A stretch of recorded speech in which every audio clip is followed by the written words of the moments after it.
आसानी होगी, लोगों को सुगमता होगी। लेकिन मैं ये भी अपेक्षा करता हूं कि इसके साथ साथ नोएडा अथॉरिटी की इस बिल्डिंग में ये कोऑर्डिनेशन डिपार्टमेंट्स की बिल्डिंग के साथ साथ लोगों की जो इच्छा और अपेक्षाएं हैं, आकांक्षाएं हैं, उनके साथ भी यहाँ से अच्छा कोऑर्डिनेशन बनाएंगे, ऐसी मैं अपेक्षा में नोएडा अथॉरिटी के लोगों से भी मैं करना चाहता हूँ। परम आदरणीय योगी आदित्यनाथ जी के आने के बाद, केंद्र में नरेंद्र मोदी जी की सरकार आने के बाद जिस तरीके से ये सिटीजन सेंट्रिक जो गवर्नेंस का मॉडल हमारी सरकारों ने उठाया और मुख्यमंत्री आदरणीय योगी आदित्यनाथ जी ने जिसको आगे बढ़ाया है, इससे अच्छा मॉडल तो और कुछ नहीं हो सकता। लेकिन जिस तरीके से अब लोगों की इच्छाएं और अपेक्षाएं बढ़ रही हैं, मैं मानता हूं कि ये सिटीजन सेंट्रिक गवर्नेंस मॉडल के साथ साथ अब यहां नोएडा से, इस बिल्डिंग से अब सिटीजन लेड गवर्नेंस भी अब यहां से नोएडा के लोग प्रारंभ कर पाए, तो ये मैं अपेक्षा जरूर मैं यहां से मैं करना चाहता हूं। अथॉरिटी सिर्फ रिएक्टिव ना हो बल्कि प्रोएक्टिव अपनी सर्विस डिलीवरी कर पाए, इस तरीके से अपने काम को आगे बढ़ाएंगे, यहां से ऐसी उम्मीद, ऐसा भरोसा मैं करता हूं। और क्योंकि पहले भी हम लोगों ने ऐसा किया है, जब कोविड के समय में जो कि कोविन ऐप के साथ हम लोगों ने देखा था, तो कैसे कोविन में अपने आप सेकेंड डोज कब पड़नी है इसकी जानकारी आ जाती थी, सर्टिफिकेट अपने आप उस पर अवेलेबल हो जाता था। तो सरकार के पास लोगों को जाने की जरूरत नहीं पड़ती थी, अथॉरिटीज के पास जाने की जरूरत नहीं पड़ती थी, बल्कि अपने आप सरकार और अथॉरिटीज जनता के पास आ जाती थी। एक ऐसा सिस्टम इस नोएडा अथॉरिटी के द्वारा यहाँ से चालू होगा, ऐसी मैं अपेक्षा करता हूँ। परम आदरणीय योगी आदित्यनाथ जी के आने के बाद मैं ये कह सकता हूँ कि ये देखिए, भगवा रंग पहनकर आदरणीय योगी आदित्यनाथ जी आए। भगवा रंग यह अपने आप में जहां संतों का प्रतीक है, आध्यात्म का प्रतीक है, ज्ञान, तप और संस्कार का जहां पर प्रतीक है, सनातन धर्म का प्रतीक है, और उसे धारण करके जब योगी आदित्यनाथ जी आए तो बहुत सारे लोगों के मन में कुछ भी संशय रहा होगा। लेकिन अब वो चाहे एक योगी का हठ कहिए, चाहे एक सन्यासी का वह तप कहिए, जो उत्तर प्रदेश को विकल्प देना था, वह विकल्प, वह विकास, कल्याण और सकारात्मक परिवर्तन के रूप में इस उत्तर प्रदेश को देने का काम अपना भगवा पहनकर योगी आदित्यनाथ जी ने किया। जैसे कि आग में तपकर कोई चीज और निखर जाती है, उसके दोष समाप्त हो जाते हैं, भगवा पहनकर जब ये एक योग्य एफिशिएंट एडमिनिस्ट्रेटर के रूप में जब उन्होंने उत्तर प्रदेश को संभाला,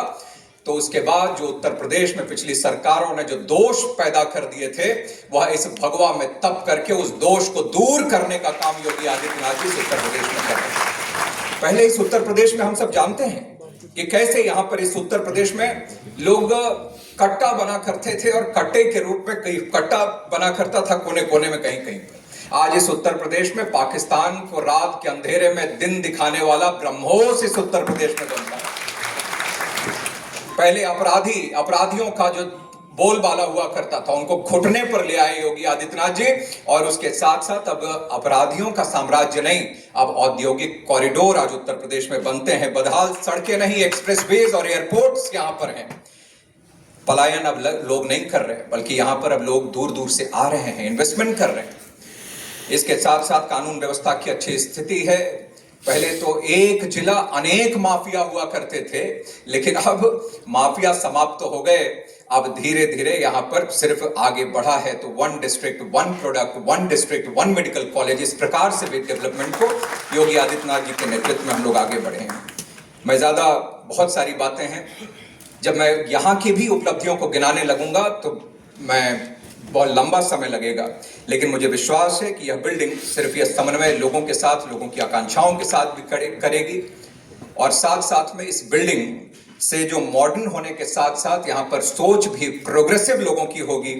व्यवस्थाएं डिजिटल होंगी, जिससे चीजें ट्रांसपेरेंट होंगी, अकाउंटेबल लोग होंगे, उसके साथ साथ लेकिन व्यवहार में मानवता भी झलकती होगी यहाँ के अधिकारियों की तरफ से। यह कोशिश होनी चाहिए, क्योंकि प्रशासन सिर्फ अधिकार से नहीं, सेवा के भाव से चलता है, और इस भवन में आने से पहले यह अधिकारी इस बात को, यह संकल्प लेकर आएंगे कि नागरिक देवो भव का संकल्प लेकर आएंगे, कि उनको इस प्रकार से वो ट्रीट करें, कोई उनको परेशानी न हो, ट्रांसपेरेंट व्यवस्था रहे, जो गलत है वो समाप्त हो, जो सत्य है वो स्थापित हो। यह प्रयास इन सब की तरफ से होगा। मैं इतना ही कहना चाहता हूं। मैं वैसे तो माननीय मुख्यमंत्री जी, आपके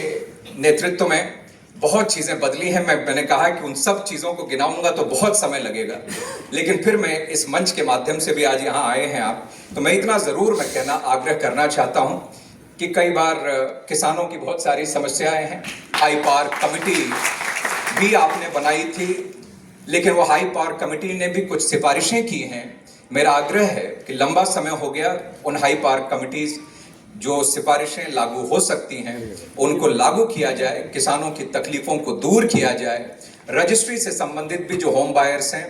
काफ़ी हद तक मुझे आज भी याद है कि पहला डेलीगेशन जब आपके साथ मिलने के लिए मैं लेके गया था, तब की स्थिति और आज की स्थिति में जमीन आसमान का अंतर आ गया है। अब संख्या ज्यादा उसकी नहीं बची है, लेकिन फिर भी कुछ तो एनसीएलटी में है, लेकिन कुछ अगर बचे हुए हैं, भले ही वो किसी के अधिकारियों के या बिल्डर्स की कमी की वजह से हो, तो उनके ऊपर कठोर कार्रवाई करते हुए लेकिन बायर्स को इत्मीनान दिया जाए, राहत दी जाए। यही मैं आग्रह करना चाहता हूं। अनेक बाकी समस्याएं और बातें जो रहती हैं मैं समय समय पर आप सबको मैं अवगत कराता रहता हूं और आप उसका संज्ञान लेके उसको पूरा करते भी रहते हैं। मैं आपका बहुत आभार व्यक्त करते हुए आपका एक बार फिर से नोएडा की धरती पर बहुत अभिनंदन और स्वागत करते हुए मैं अपना निवेदन में समाप्त करता हूं। बहुत बहुत धन्यवाद।